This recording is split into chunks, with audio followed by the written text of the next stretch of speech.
अब आप जी को वो प्रमाण दिखाते हैं जिससे हम भगवान को पहचान सकेंगे। ऋग्वेद मंडल नंबर 9 और सूक्त नंबर 1 का मंत्र नंबर 9। अपनात्माओं, ये जो वेदों के ठेकेदार माने जाते थे, ये महर्षि दयानंद। इस कलयुग में तो हमने ये सुना था एक महर्षि दयानंद, बाकी तो वेदों के बारे में कोई विशेष चर्चा कोई करता भी नहीं था। ये दास केवल उतना ही कहता है जितनी सच्चाई होती है। एक क्रेडिट ये दास इन आर्य समाज के आचार्यों को अवश्य देता है और इस दयानंद को, महर्षि दयानंद को, कि इन्होंने वेदों को जीवित रखा अभी तक। दयानंद जी का क्या विधान था कि वेद एक सत्य, ये देखिएगा, वेद सब सत्य विद्याओं का पुस्तक है। महर्षि दयानंद, मैं इनकी केवल इस बात को सत्य मानता हूं और सारी झूठ बोला करता। अभी तक वेदों को इन्होंने रखा सुरक्षित। वेद सबसे सच्चा ज्ञान है, वेद ही अच्छी पुस्तक है, लेकिन इनको स्वयं वेदों के बारे में कति ज्ञान नहीं था। वेद में ज्ञान के लिखा है। अपनात्मा, जिस कारण से इन्होंने सत्य को ना समझकर वेदों का अनुवाद करते समय भी गड़बड़ियां कर दी और घड़ी घड़ी कर दी, लेकिन हमारे पास एक तत्व ज्ञान रूपी एक ऐसी मास्टर की है, यह सृष्टि रचना। ये याद हो जाने के बाद, इसका ज्ञान हो जाने के बाद, ये सभी सदग्रंथ चाहे किसी भाषा में है, इन्होंने अनुवाद तो कर ही रखा टूटा फूटा, फिर उससे जोड़ हम लेते हैं कि ये वास्तविकता ये है इस मंत्र का अर्थ, और फिर वही मिलता है। ये देखिएगा ऋग्वेद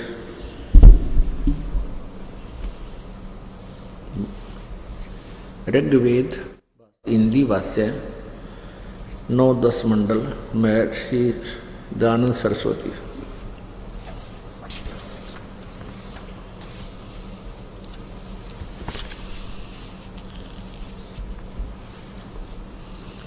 प्रकाशक है सार्वदेशिक आर्य प्रतिनिधि सभा, महर्षि दयानंद भवन, रामलीला मैदान, नई दिल्ली 2।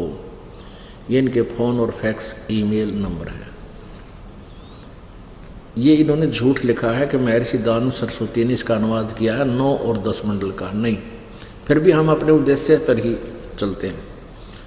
मुद्रक हैं Prince offset printers, 1510 Pataudi house, Daryaganj, नई दिल्ली। ये यहाँ से छपा है।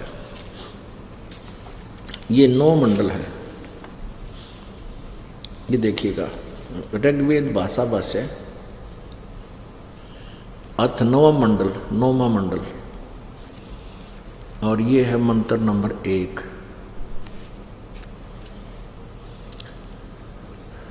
इसमें हम ईश्वर भी इतना देखना चाहते हैं कि यहाँ से परमात्मा का जिक्र होता है।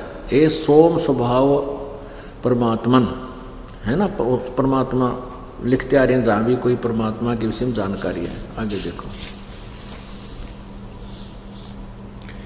मंत्र नंबर 2 में भी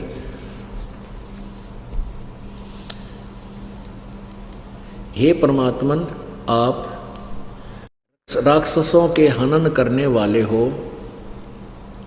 संपूर्ण विश्व के दृष्टा हो, सबके उत्पत्ति स्थान हो,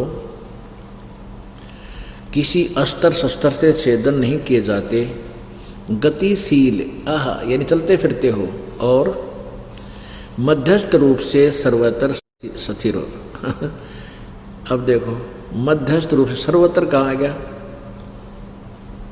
कहने का भाव कि ये एक जगह स्थिर है परमात्मा, ये सर्वत्र अपनी अज्ञान सोच को साथ उड़ जाते हैं। फिर भी अब 3 नंबर मंत्र में हे परमात्मन, यानी है परमात्मा का जिक्र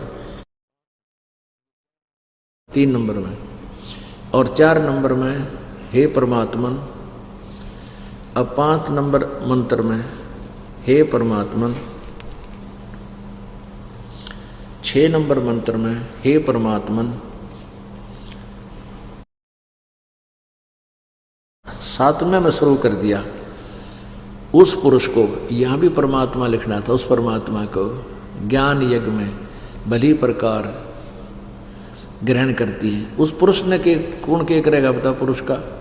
अब यहाँ देखो 8वें में उस पुरुष को, अब यहाँ पुरुष लिखना शुरू कर दिया उलझाने के लिए। कोई ने सोचा था कोई व्यक्ति के बारे में बोल रखा होगा। उस परमात्मा को उग्र गतियां प्रेरणा करती हैं, जैसे ईव परिस्थिति बिगड़ गई थी पुण्यात्माओं। जैसे गीता जी में कहा कि जब भी धर्म के अंदर धार्मिकता में कुछ गिरावट आती है तब मैं वो काल कहता मैं अपने अंश अवतार प्रकट करता हूँ, भेजता हूँ। तो इसी प्रकार यहाँ भी कहा जा रहा है कि पूर्ण परमात्मा को कुछ ऐसी परिस्थितियाँ आ जाती हैं जिनसे प्रेरित होकर के परमात्मा यहाँ आता है और उस यथार्थ ज्ञान को बता के और गिरते हुए समाज के सत्र को फिर स्टेबल करता है। ये देखो ऋग्वेद मंडल नंबर 9 सूक्त नंबर 1 का मंत्र नंबर 8 और फिर 9 पढ़ेंगे। यहाँ ये बताना चाह रहा है दास कि ये यहाँ उस पुरुष को लिख दिया, उस परमात्मा को क्यों ना लिखा। उस परमात्मा को उग्र गतियाँ प्रेरणा करती हैं, यानी कोई सी परिस्थिति उग्र परिस्थितियाँ हो जाती हैं जिस कारण से वो और भासमान शरीर को यानी तेजो में शरीर को वह परमात्मा प्राप्त होता है। यहाँ पुरुष लिख दिया अड़ाने के लिए, उलझाने के लिए, भुलाने के लिए, बहकाने के लिए उस वो परमात्मा प्राप्त होता है। यानी कोई तेजो में शरीर तेज पुंज तन दे धरकर अन्य दे धरकर इस विध हमको भेंट ही भगवान ने बताया कि तेज पुंज अन्य दे धरकर इस विध हमको भेंट ही। इस प्रकार हमें आकर मालिक मिलता है तेज पुंज का भासमान शरीर धारण करके अन्य। अब 9वां देखो ऋग्वेद मंडल नंबर 9 और सूक्त नंबर 1 का ये मंत्र नंबर 9। इसमें लिखा है ये सिसुम शब्द है। सिसुम अभी इमं अधन्या उत्सृणन्ति धेनवः सिसुम सोम इंद्राय पातवे। उस सोम स्वभाव वाले श्रद्धालु पुरुष को अड़ा दिया डंगा। इन अपनी इस उलझाने से तात्पर्य था कि लोग समझ ना सकें हमारी अज्ञान सोच को, क्योंकि दानंद जी नहीं मानता परमात्मा साकार है। वेद स्पष्ट बता रहे हैं वो साकार है। देखो उस सोमम माने परमात्मन को, देखो यहाँ ये खुद सोम माने परमात्मा क्यों ना लिख दिया है, दिमाग खराब कर रखा है। ये देखो ये 9वें मंडल का प्रथम सूक्त का ये प्रथम ही मंत्र है। इसमें सोम माने सोम स्वभाव वाले परमात्मन। तो यहाँ के बिजली पड़े थे जैन लिख दे होते ये इमम माने उस सोम स्वभाव वाले परमात्मा को। या परमात्मा क्यों ना लिखा है, बकवाद करने का मतलब था ना। शिशुम यानी बाल्य अवस्था में, ये इन्होंने कुमार अवस्था में ही। अभी अधन्या, अधन्या माने बिना दनाई, बिना गर्भवती। अभी माने पूर्ण रूप से। अभी अधन्या का अर्थ होता कंवारी गाय, धेनु कुंवारी यानी धेनु माने गौवें। अंड सीधा सा अर्थ बन जाता। संस्कृत भी हम समझ सकते को अनएजुकेटेड थोड़े, परमात्मा ने या दया बख्शी हमारे पे। उस सोम स्वभाव वाले परमात्मा को यानी शील स्वभाव वाले परमात्मा को शिशु रूप में, जब कुमार अवस्था में बचपन में जब शिशु रूप धारण करके आता है, उसकी परवरिश सब प्रकार से अभी अधन्या, सब प्रकार से अहिंसनीय यानी पूर्ण रूपेण कंवारी, पूर्ण रूपेण यानी अनटच्ड। अभी अधन्या का अर्थ ही होता है बिना दनाई। एक तो बिना दनाई हुआ है, जैसे पहले भी गऊ बच्चा दे रखा फिर ना नए दूध होई, उसको भी अधन्या कह देते हैं, बिना दनाई। लेकिन अभी अधन्या यानी कत्ती कंवारी, कभी भी टच ना की। ये देख अनटच्ड। अभी माने सब प्रकार से, अधन्या माने बिना दनाई, सब प्रकार यानी कंवारी। गौवें, धेनव माने गौवें तृप्त करती है, यानी उसके जो है ना पालन पोषण का जो क्रिया है इन कंवारी गायों से होता है। ठीक है।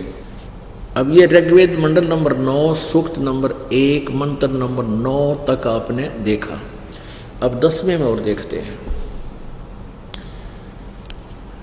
9 हो गया, ये 10वां।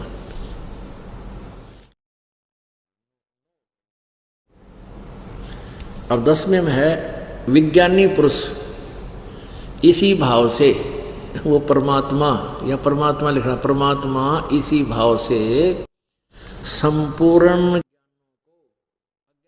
अज्ञानों को नाश करता है।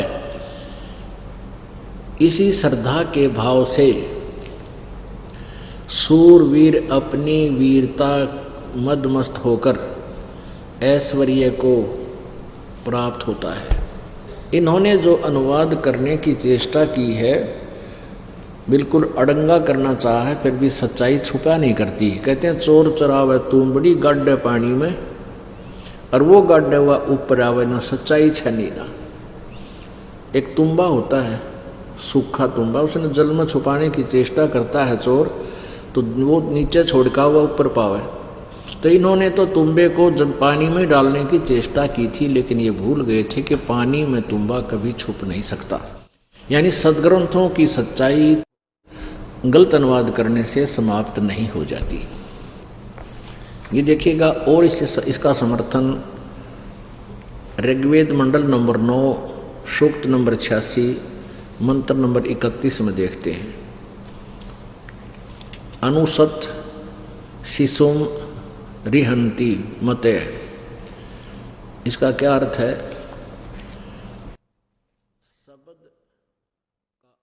शब्द ब्रह्म का आधार परमात्मा, यानी शब्द आवाज करता हुआ, ऊंची आवाज में बोलने वाला भगवान वर्णीय उपासकों को भली भांति प्राप्त होता है।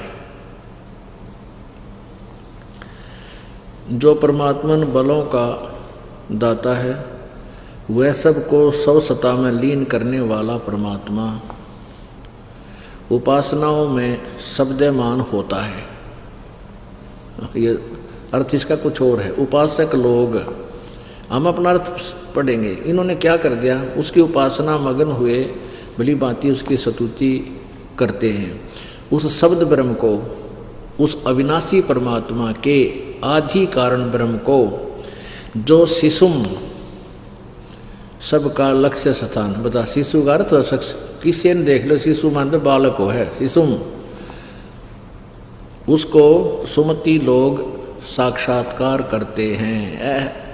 इसका अर्थ है वो परमात्मा जो शिशु रूप धारण करके आता है, उसको सुमति लोग, अच्छे बुद्धि वाले, अच्छे विचारों वाले लोग उसका साक्षात्कार करते हैं, उसको पहचानते हैं, दर्शन करते हैं।